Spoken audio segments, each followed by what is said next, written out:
On the morning of April 18th, Saturday, I was parked in my car about where this van is, and the contractor's truck was parked just in front of me.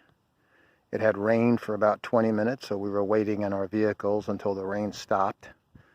The contractor was in the back of his truck removing his equipment, his GPS finder, his metal detector, as well as his markers, his stakes for the boundaries.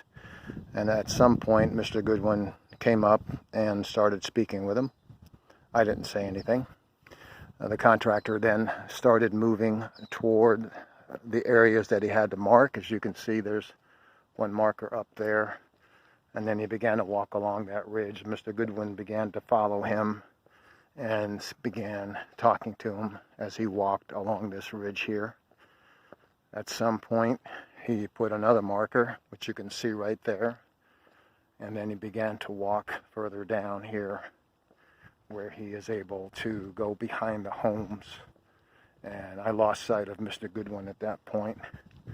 But as you can see, there's another marker in the back there, a tall one up against the fence. So the contractor is now behind the homes on the ridge, muddy ridge and slope.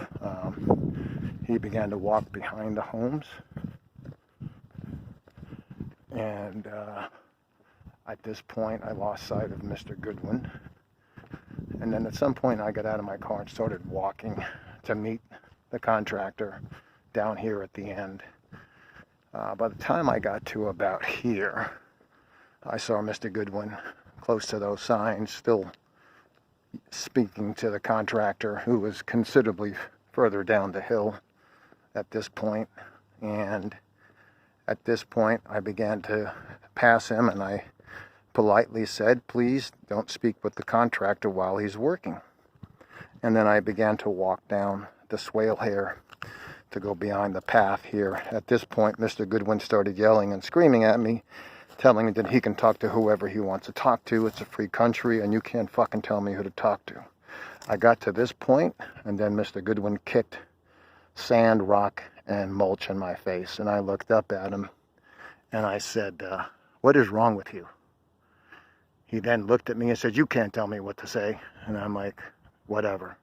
He turned around to see if anybody was out of their homes, and then he proceeded to kick rock and dirt in my face again. And I turned back to him and I said, "You better knock it off." And then he did it again.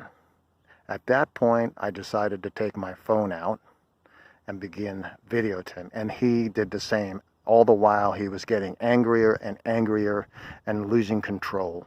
He was yelling and screaming at me and holding his phone up and going, yeah, you can't do that. You can't tell me what to do." And I just said, this is something I don't want to deal with. I'm going to diffuse the situation and walk away.